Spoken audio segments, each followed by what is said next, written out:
What if one of the biggest battles in modern America wasn't fought over gold or power, but over a single glass of water? In 2016, a quiet Native American reservation in North Dakota became the center of a global movement. Thousands of people traveled across continents, willing to face freezing temperatures, rubber bullets, attack dogs, and arrest, all to stop a black pipe from disappearing beneath the earth. Why? Because they believed that once the pipe went into the ground, something far more valuable than oil would be placed at risk. This is the story of Standing Rock. For weeks, rumors had drifted across the plains of North Dakota. Surveyors had appeared. Heavy machinery was expected. Construction crews were preparing for one of the largest oil pipeline projects in American history. At first, it sounded like just another infrastructure project.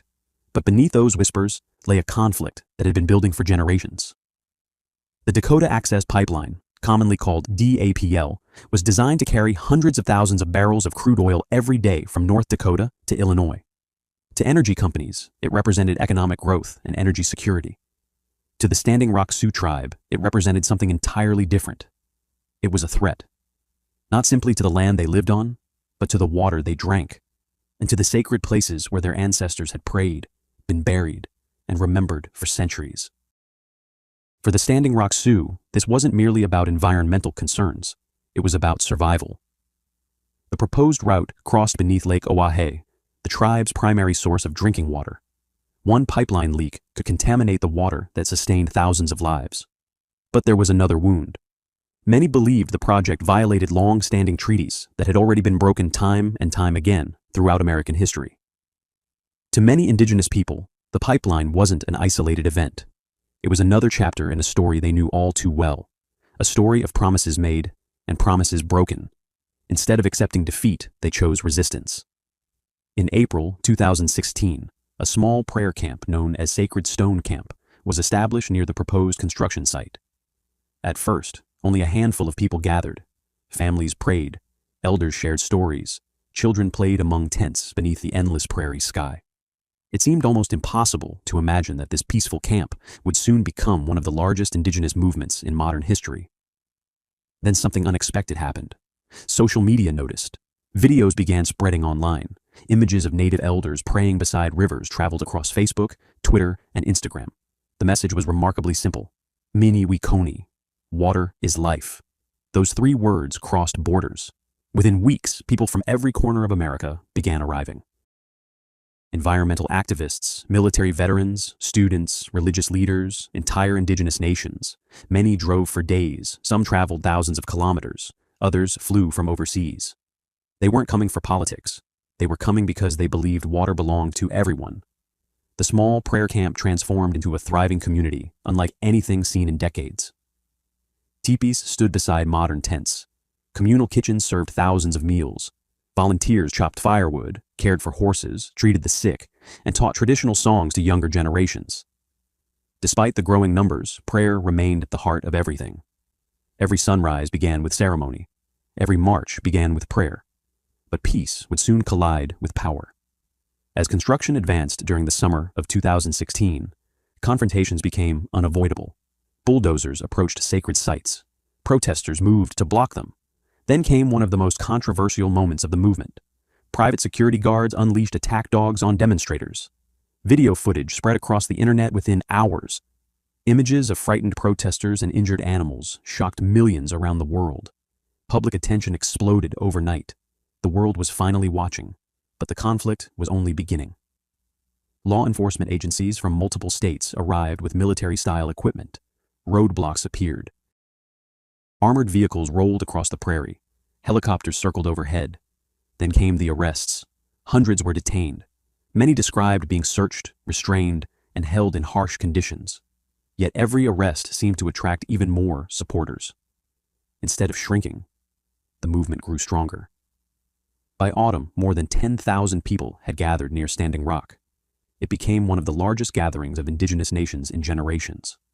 Over 300 tribal nations stood together. Many had been separated by centuries of history.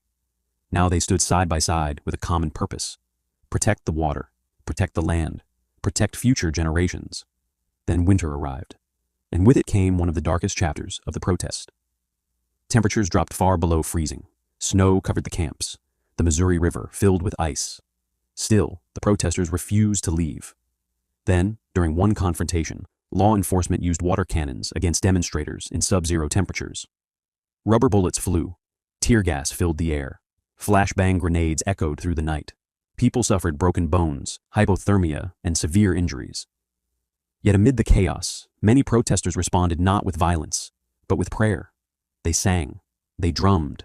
They lifted eagle feathers toward the sky. To supporters, these were not acts of protest alone. They were acts of faith. For a brief moment, it seemed their determination had achieved the impossible. In December 2016, the U.S. Army Corps of Engineers announced it would not grant the final easement needed to drill beneath Lake Oahe. Celebrations erupted throughout the camp. Some cried, others embraced. Many believed they had protected the water. But history had one final twist. Only weeks later, following a change in presidential administration, President Donald Trump signed an executive order directing the project to move forward. Construction resumed. Hope quickly gave way to heartbreak. By February 2017, authorities cleared the camps. The fires were extinguished. The teepees came down. The songs faded into silence. Eventually, the Dakota Access Pipeline became operational. Oil began flowing beneath the very waters the movement had fought so hard to protect.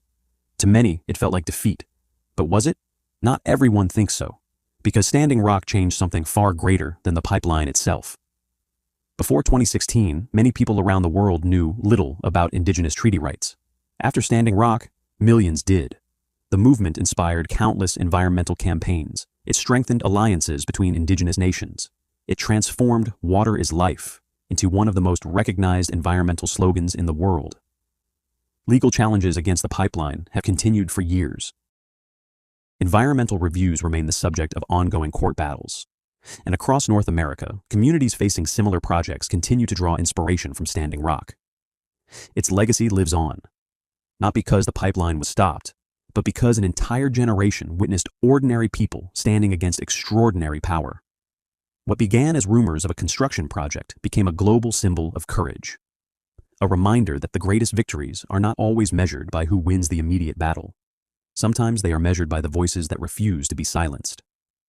Standing Rock proved that even when the earth is divided by pipelines, people can still be united by purpose. And perhaps that is why its story continues to echo long after the machinery fell silent. Because some movements are built on anger, others are built on politics, but Standing Rock was built on something far more powerful. The belief that water is not just a resource, it is life. And life is always worth protecting.